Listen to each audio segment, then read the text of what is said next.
Warahmatullahi wabarakatuh. Terima kasih Kang Haidar. Mungkin pertanyaannya curhat ini Gus. Jadi yang pertama, beliau ini muhibinnya Gus Baha. Jadi langsung kita tayangkan supaya bisa face to face begitu dengan Gus Baha. Yang pertama yang ditanyakan mengenai bagaimana kunci istiqomah Gus. Tentunya dalam hal kebaikan dan menyebarkan kebaikan-kebaikan di sekitar. Yang kedua, bagaimana caranya meningkatkan atau keluar dari situasi atau permasalahan apapun itu. Mungkin itu Gus. Mungkin mohon pencerahannya. Enggak tafsirnya jenengan sendiri. Itu yang kita catat Gus. Ini kesurupan nih. Silakan Gus. Ya, terima kasih Mas Haidar. Bismillahirrahmanirrahim. Kalau rumus istiqomah paling mudah itu kata Imam Nawawi dalam kitab Al-Majmu' itu adalah keputusan ilmu. Kalau keputusan nafsu itu kita nggak mudah istiqomah. Imam Nawawi mencontohkan begini, misalnya habis maghrib kita istiqomah baca Yasin. Itu cara pemaknaan itu baca Yasin itu kebaikan. Sehingga nanti kalau kita batalkan karena anak kita sakit atau karena ada orang tua kita sakit, kemudian kita ke rumah sakit mengantarkan, ini juga tidak mengganggu istiqomah baca Yasin. Karena maknanya adalah baca Yasin kebaikan, ditinggalkan untuk kebaikan yang bentuknya lain. Jangan seperti istiqomah versi ghairu ahlil ilm, yang dikatakan orang-orang yang tidak ahli ilmu. Sehingga kadang cara berpikir, ya tetap mau Yasin, senajan to makmu wis kejet-kejet gitu. Nah, itu akhirnya kan kayak Islam itu jadi sadis.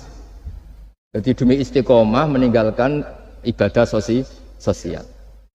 Maka banyak ulama mengatakan istiqomah itu ya kebaikan ke kebaikan yang lain, kebaikan ke kebaikan yang lain. Makanya saya bilang istiqomah itu adalah keputusan ilmu. Itu kata Imam Nawawi. Sehingga dalam banyak hal saya beri contoh. Hidup ini baik apa enggak? Ya baik, karena hidup ini menjadi mazru'atul akhirah. Referensi kita masuk surga dan neraka itu berdasar kehidupan sekarang ini. Berarti hidup ini spesial. Kita surga ya diputuskan ujian di kehidupan ini, neraka juga iya. Berarti kehidupan ini spesial. Tapi suatu saat kita pasti mati, dan mati itu baik enggak? Ya baik. Baiknya di mana? Ya kamu sudah tidak bisa maksiat lagi. Sehingga Nabi itu cara berdoa itu indah sekali. Allahumma ahyini ma kanatil hayatu khairan li wa tawaffani ma kanatil wafatu khairan li. Allahumma ij'alil hayata ziyadatan li fi kulli khairin wal mauta rohatan li min kulli syarrin. Segampang itu Nabi melihat kehidupan dan mati. Mengajarkan kita, tentu mengajarkan kita. Ya Allah, jadikan hidup ini, anggap saja saya ini masih menambah budi-budi kebaikan. Kalau saya mati, anggap saja ini berakhirnya semua maksiat saya. Mungkin sekarang kita ada zina, mungkin sekarang kita ada korupsi, tapi potensi itu tetap ada. Yang bisa mengakhiri potensi itu apa? Ya mati. Maka mati itu tidak problem bagi orang-orang baik. Kalau sampai anggap problem berarti agak kurang baik. Jadi sehingga ya hidup itu ya biasa, mati. Saya ini termasuk kiai muda yang nggak mati takut mati, ya biasa. Hidup ya mau, mati ya mau, ya biasa aja. Karena begitu indah ajaran Nabi. Ij'alil hayata ziyadatan li fi kulli khairin wal mauta rohatan li min kulli syarrin. Dan kalau ada kematian berarti anggap akhir dari segala keburukan. Maka berkali-kali saya ngomong, orang-orang alim dulu itu sudah pinter. Kalau ada badan narkoba, penjahat mati, itu tetangganya tetap disuruh bilang, ini orang baik dia saksikan dia. Tetangganya protes semua, baiknya di mana orang nakal gitu. Padahal kiainya bilang baik kan sudah mati, tidak bisa apa-apa sudah. Artinya ada sisi kebaikan dalam kematian, yaitu segala keburukannya, bahkan potensi keburukannya menjadi berakhir. Jadi masalah nikmat juga gitu. Orang berharap bisa hidup itu sesuai rencananya. Tapi ketika dapat musibah tidak siap. Tapi apa panduan Nabi? Ajaban li amril mu'mini inna amrahu kullahu khairun in asobatu na'ma sakaro fakana khairan lah wa in asobathu dharra sobaro fakana khairan lah. Orang mukmin itu selalu baik Kalau dapat nikmat syukur ya baik. Dapat ujian sabar juga baik. Kenaannya baik terus. Makanya saya berkali-kali bilang, hubungan dengan istri itu ya gampang. Saya berkali-kali bilang. Kalau pas harmonis ya baik, namanya harmonis ya baik. Pas tukaran juga baik. Ibadahnya tinggal sabar. Dulu banyak orang jadi wali itu karena istrinya cerewet. Jadi termasuk resep jadi wali itu istrinya cerewet. Kalau secara ekonomi saya sering bilang, kalau harmonis malah minta ke mall, kalau sedang tukaran malah enggak, murah tukaran sebetulnya. Artinya orang dulu itu ngelola kehidupan tuh gampang sih. Bodoh juga gitu, saya pernah ada civitas akademika dari UGM cerita saya. Biasanya kampus-kampus besar kan menghormati orang yang prestasi. Saya bilang ke beberapa profesor, ya cocokkan lah, kalau dalam pandangan kiai gimana Gus? Ya anak-anak yang enggak pinter tuh ya bagus. Barokahnya enggak pinter masuk desa-desa tertinggal, akhirnya menghidupkan di desa tertinggal. Kalau pinter inginnya di Jerman, terus dapat beasiswa, malah kadang-kadang enggak mau pulang. Barokahnya enggak pinter mau di desa-desa terbelakang, akhirnya merata pembangunan di Indonesia. Di dunia kiai juga gitu, kadang yang alim paling jadi ketua MUI atau apalah. Barokahnya enggak alim dia di desa tertinggal, kelasnya pendiri masjid. Artinya kalau dalam pandangan Islam itu semua itu ada hikmahnya. Jadi Allah bikin orang ada yang bodoh itu sudah direncanakan. Barokahnya bodoh itu mau di desa terbelakang. Kalau enggak bodoh enggak mau dia. Ya itu cara Allah untuk menyebarkan kebaikan.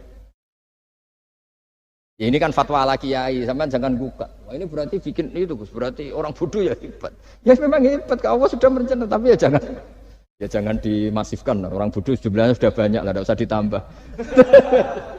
Tapi ini cerita, terus sampean Allah itu sudah punya rencana. Allah itu sudah punya.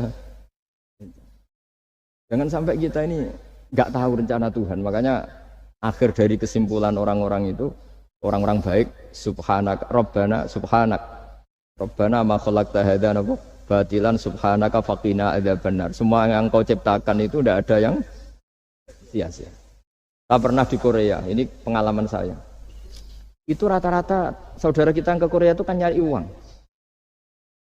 Ternyata setelah di sana nggak ada masjid, ya udah bikin masjid, kadang nyewa. Itu cara Allah untuk menyebarkan Islam di Korea, kadang ya lewat pekerja gitu. Dulu Indonesia sejarah yang terkenal ada Islam ya ada orang ingin kaya terus dagang ke Indonesia, orang Gujarat. Gara-gara dagang ke Indonesia terus kenal orang pribumi karena bawaannya orang Muslim ya mengkampanyekan Islam terus ada Islam. Jadi sederhana. Mbah Mun pernah cerita, Harun ar-Rasyid itu kalau punya tahanan politik itu dibuang. Itu di Irak, Baghdad. Buangnya di mana? Di Fakfak, di Irian Jaya. Makanya di Fakfak itu banyak imigran turunan apa? Arab. Itu dulu itu rival politiknya Harun ar-Rasyid. Ketika di sana melihat orang Irian tuh pakai koteka itu bilang Urian, terus jadi Irian itu. Urian itu maknanya apa? Telanjang. Jadi bahasa Arabnya telanjang itu apa? Urian itu telanjang, jadi Irian ya. Itu ya barokahnya buangan politik ya, tapi bukan tahanan kriminal, tahanan politik dibuang di sana, kemudian ada Islam di sana. Itu cara Allah. Begitu juga Islam di Eropa, kadang dibawa mahasiswa yang dulu ketika di Indonesia agak kepikiran jadi kiai. Barokah kuliah di Eropa malah jadi kiai, mereka nggak ada saingannya. Nggak ketemu saya lah kira-kira gitu.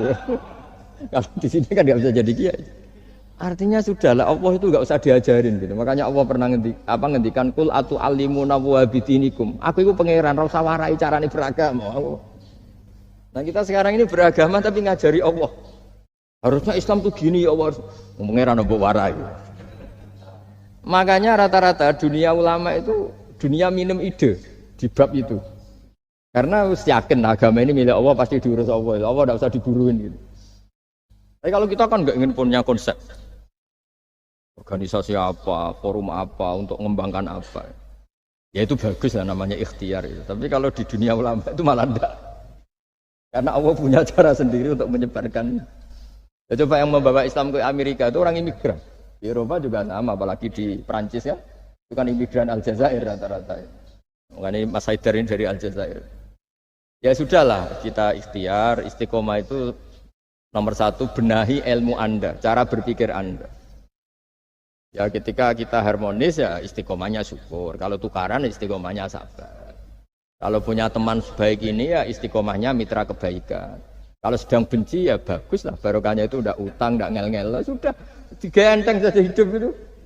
Masyhur itu dawuh Imam Syafi'i. Man ahsana ilaika faqad qayyadaka.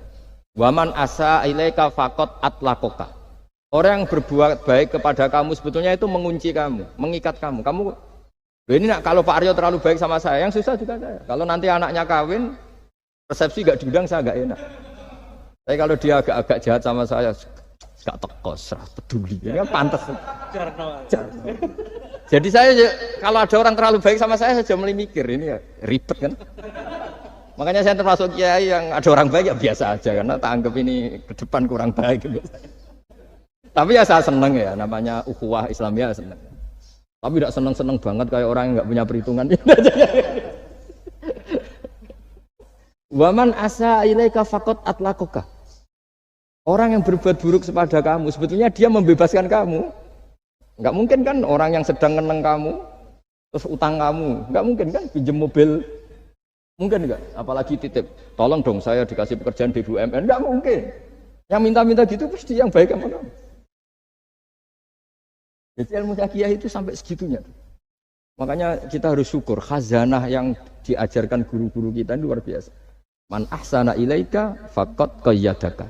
Wa man asaa ilaika faqad atlaqaka. Siapa yang berbuat baik sama kamu, sebenarnya dia mengunci kamu. Kamu tuh harus ada sekian etika kan? Iya, kalau zaman saya belum kenal Pak Aryo, belum sering kesini, saya cuek aja. Pas sering kesini terus bilang, Gus, saya mau ngaji ini, wah apa nolak gak enak. Cara pertama kesini langsung gitu, wah enggak lah kamu siapa kenal aja enggak.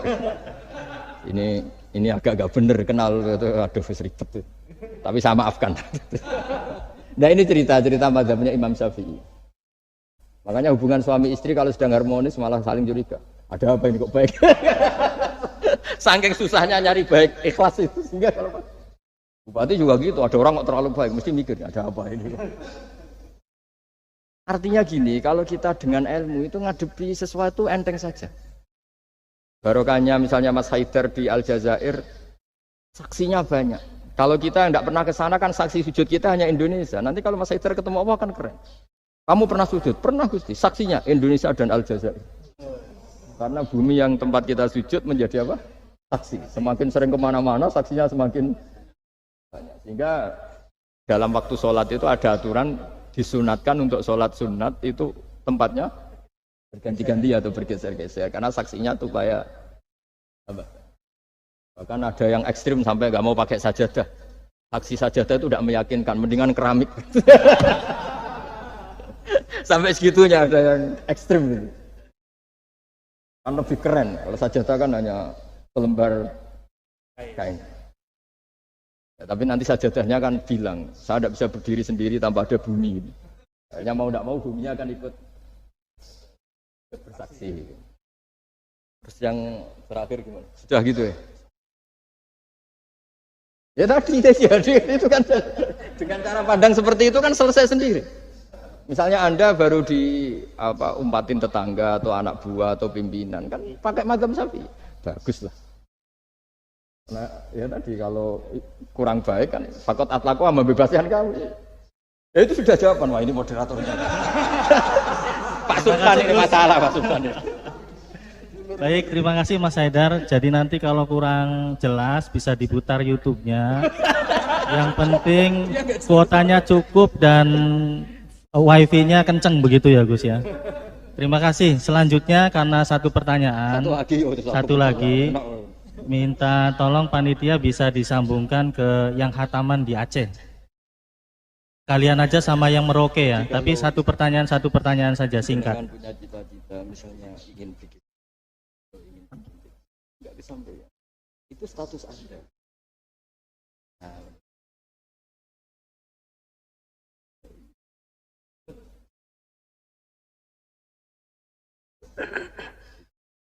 Bismillahirrahmanirrahim. Assalamualaikum warahmatullahi wabarakatuh. Assalamualaikum warahmatullahi wabarakatuh. Aceh. Alhamdulillah, bersyukur kepada Allah, salawat pada Rasulullah sallallahu alaihi wasallam. Allahumma shalli ala sayyidina Muhammad wa ala ali sayyidina Muhammad.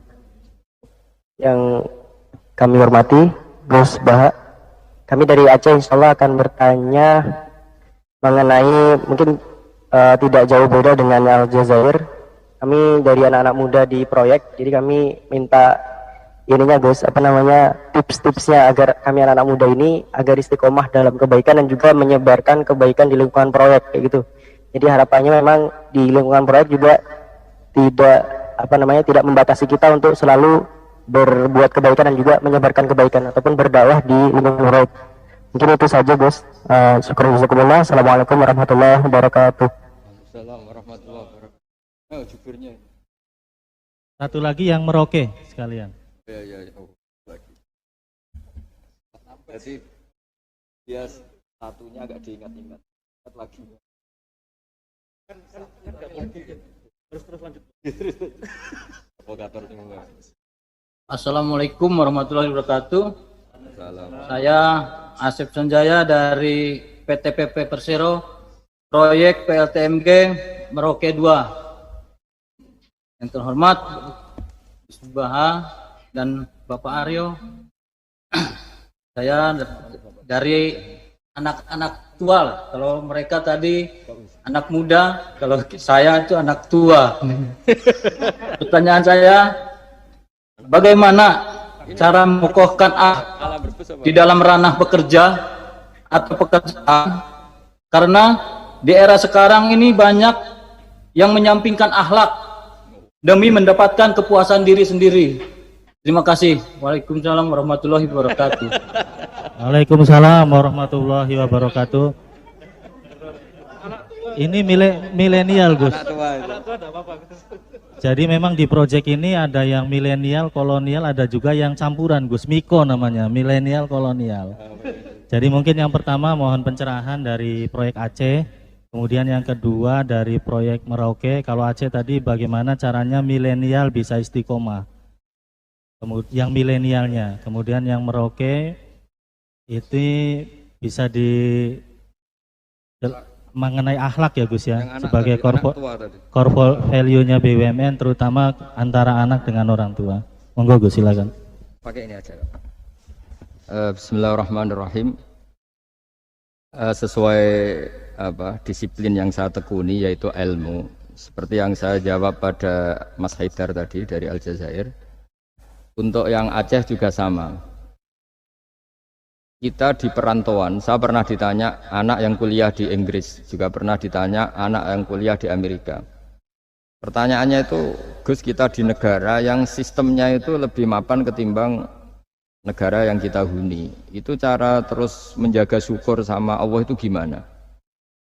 Ya saya jawab, apapun baiknya negara di Eropa maupun Amerika, ketergantungan Anda pada sistem negara itu lebih tergantung pada nikmatnya Allah. Untuk kamu dideportasi itu butuh ketangkep, butuh ini itu. Tapi kalau kamu nggak dikasih oksigen sama Allah saat itu juga Anda mati. Kalau Allah mengambil buminya dengan memberi gempa yang besar, saat itu juga Anda mati. Artinya dia tanya, gimana cara ingat Allah di negara-negara maju seperti itu? Terus tak latih bahwa utang jasa kamu kepada Allah itu jauh di atas utang jasa kamu terhadap sistem negara. Artinya oke lah kita ngakui sistem negara itu baik, kita juga loyal sama negara. Tapi kenapa orang Islam selalu disuruh uzkuru wa dzikron katsira, ingat Allah sebanyak-banyaknya? Karena nikmatnya Allah memang jauh lebih banyak. Kita dapat uang BLT itu ada prosedurnya, setidaknya dimiskinkan dulu, didaftar dulu. Tapi kalau dapat oksigen sekarang juga, kita tidak pernah setor miskin sama Allah, sudah dikasih. Kita pakai buminya Allah, tidak setor kebutuhan dulu, status apa, langsung dikasih, langsung pakai, nggak bayar lagi. Nah, semakin kita berpikir seperti itu, maka utang jasa kita kepada Allah semakin banyak. Akhirnya dengan demikian kita fasih, kita mengatakan Alhamdulillah, melafadzkan Alhamdulillah.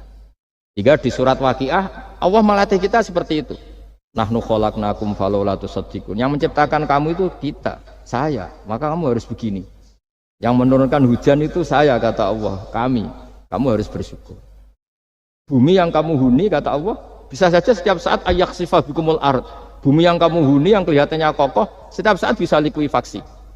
Air yang kamu minum bisa saja setiap saat ya ghauran. Ghauran itu qul ara'aitum min asbaha ma'ukum ghauran. Dengan melihat seperti itu, bumi yang kita huni ternyata enggak posisi aman. Setiap saat Allah bisa membuat likuifaksi. Nah, dengan cara seperti itu kita akan tahu betapa ketergantungan kita kepada Allah Subhanahu wa taala. Sehingga mudah ingat Allah terus ya dengan cara tadi baca wiridan-wiridan yang diajarkan guru-guru kita, termasuk yang ada di kitab-kitab Dzikrul Ghafilin dan sebagainya. Dan untuk anak tua tadi juga sama seperti itu. Meskipun di bumi Papua, kalau kita ingat itu pasti ketergantungan kita pertama pada Allah taala. Makanya Allah itu mengancam untuk orang yang tidak ingat kepadanya, ancamannya itu ekstrim. Malam yardo bi qodoi walam yaskur na'mai. Ini hadis lengkapnya. Walam yasbir ala balai falyatlub robban siwai wal yakhruj min tahti ardi wa samai. Siapa yang tidak ngakui saya sebagai Tuhan, kata Allah, enggak apa-apa, kata Allah. Kamu enggak ngakui saya sebagai Tuhan, kata Allah, enggak apa-apa. Tapi jangan nempat di bumiku. Itu bikinanku, enggak bikinan BUMN. Bumi itu enggak bikinan BUMN. Wah, itu aja sudah pusing, kamu diancam fal yakhruj min tahti ardi wa samai. Sudah, kamu enggak apa-apa ngakui saya ada Tuhan, enggak apa-apa kata Allah, tapi jangan tempat bumiku. Saya mau tempat di mana tuh? Kontrak gua ada. Ya gitulah kira-kira cara, yaitu lagi-lagi saya bilang karena saya nekuni ilmu ya saya jawab dengan cara ilmu. Ya, terus beberapa kiai dengan cara suruh ngelafatkan kalimat thayyibah tertentu. Tapi itu pun nanti muaranya itu ilmu. Karena kalimat-kalimat itu menjadi baik dan berkualitas juga berdasar ilmu. Makanya saya bilang supaya mudah ingat Allah, caranya gimana? Semua yang kita pakai itu milik Allah. Maka terima kasih utamanya kepada Allah. Ya saya kira demikian. Semoga ini barokah, barokatul ilm, terutama barokatul Quran. Assalamualaikum warahmatullahi wabarakatuh.